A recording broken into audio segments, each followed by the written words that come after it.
Hello, I'm Dr. Jim McCarty, and today we have Jackson Savage here, and it is January 28th of 2022, and Jackson's been here.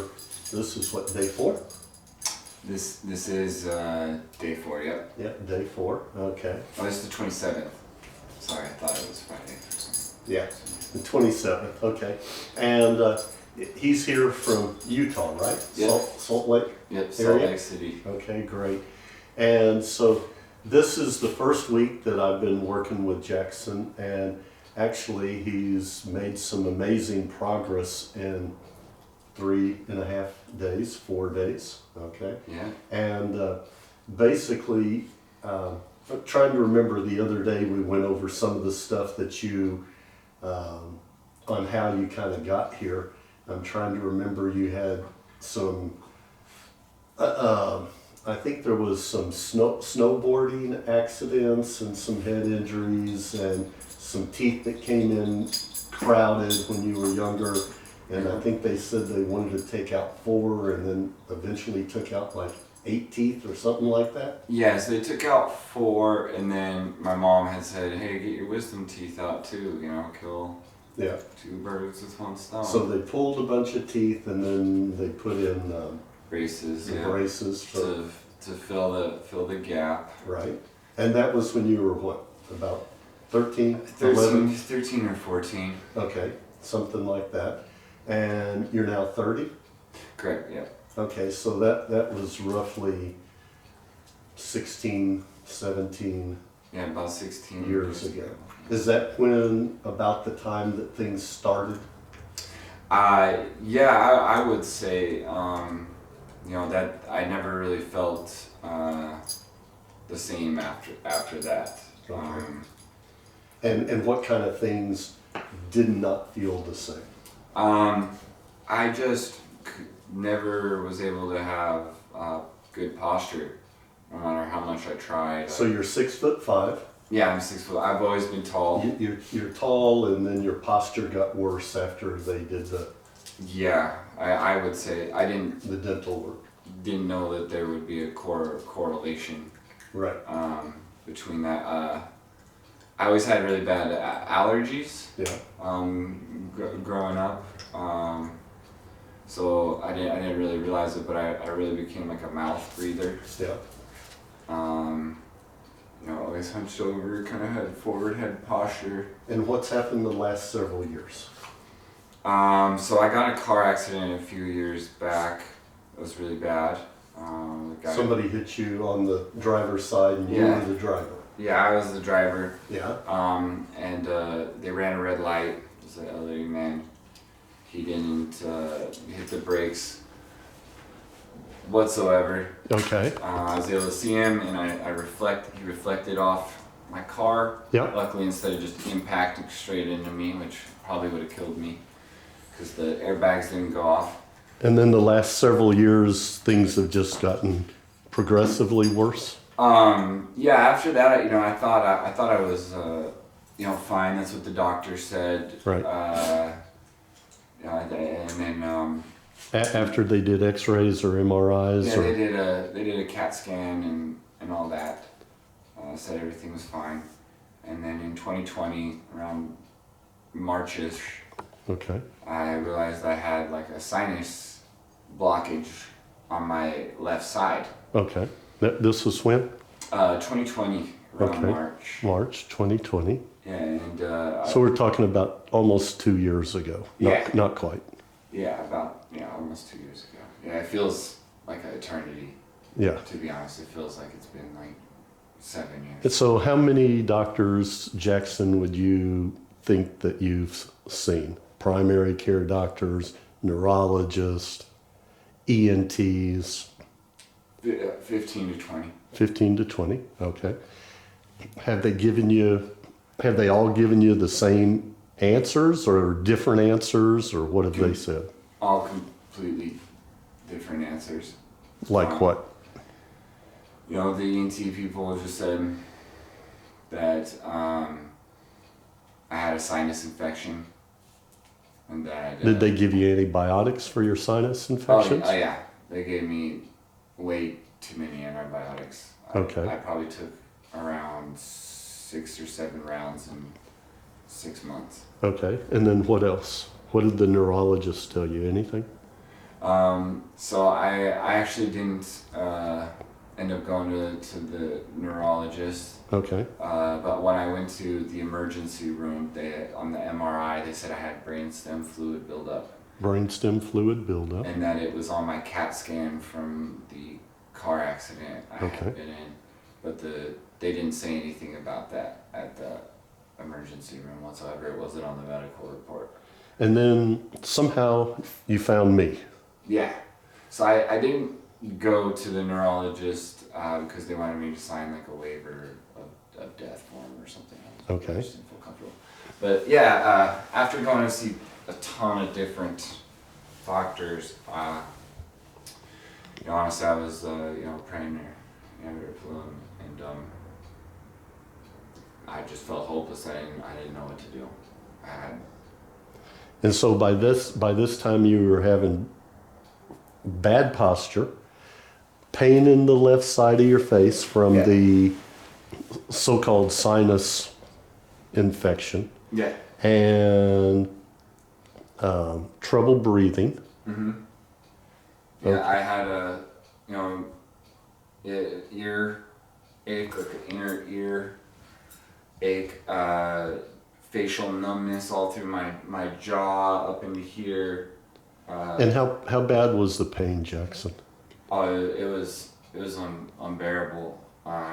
Was it all day, every day? Yeah, every day, 24/7, every day. For how long? 2 years? 3? Still to this day. Yeah. Okay. I'm still dealing with it, but the amount that's been alleviated this past week is incredible because I've literally tried everything. And what changes have you noticed this week in the 4 days? The biggest thing is I can breathe. That's good. I haven't been able to breathe through my nose really at all. So through my right nostril. Yes. Or sometimes it would kind of switch. Yes. But yeah, I haven't been able to breathe. My nose always had this like pressure type feeling. Like here, always hurt. I would get these nervy feelings that I try and get these teeth pulled over here. It's because I thought there was like an infection in the teeth or something. That was, spreading into my jaw because I thought it was like a fungus type things that can cause that. Facial numbness. I was just. So you're breathing better. Yeah. How much better? 10% better, or? A fraction, way better. I wasn't really able to breathe. It was even worse than I had originally. Than what you thought? Yeah. So would you say, I've been watching you all week, and my guess would be that you're probably 75% breathing better, but that's my guess. Yeah, I would say probably about 80. 80%? Like, I wasn't able to breathe through my left nostril at all. And I've noticed a change in, how do I put it, in emotion in your face. Oh, like when you came in, you were kind of like a zombie. Absolutely. I was barely making it through each day. I generally I'm a very like happy-go-lucky type of person. I like to joke. I like to make people laugh. I'm kind of quick-witted. But the past few years, all I could do was talk about how horrible I felt. Okay. And I think you mentioned to me that your wife, whenever you talked to her, said that she was even able to detect a change in your voice and everything over the phone. Oh yeah. Yeah, she immediately noticed it. She said, "Oh, you sound,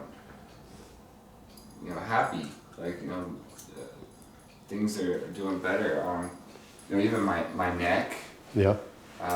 Feels way less strained. I would always wake up and there's just constant strain in my neck and the back of my head. There's always this like weird nervy pain that would be spreading all around my head. And all that's diminished,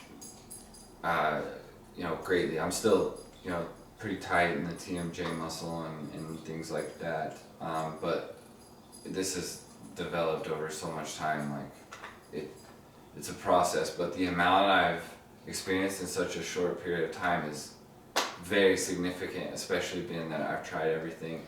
And I never Is this giving you more hope than what you had from before? Absolutely. I had given up hope. I didn't think. To be honest, I felt like I was gonna be stuck. When you first heard about this or saw it on YouTube, whatever, how did it sound? Did it sound believable? Did it sound unbelievable? So it sounded believable, and all the testimonials and stuff I heard, everyone's symptoms and what they were going through, like, was spot on with what I was experiencing. And some of the people that you asked me for some references and you talked to them, they all said great things. They all raved, about what he had done for them, and I just been to so many doctors, been through so much. I just want to make sure I was gonna make the right. Great. Well, I just want you to know that I'm very happy for you with the things that have transpired and shifted and changed this week. You also had your right shoulder, which I forget what caused that or how long it's been there. So it's my, it was from a snowboarding accident. When I was like 16, I was an avid swimmer, and I always overworked my arms because my legs were always not very strong for some reason. Yeah. So that's been there, for almost just as long as the bad posture.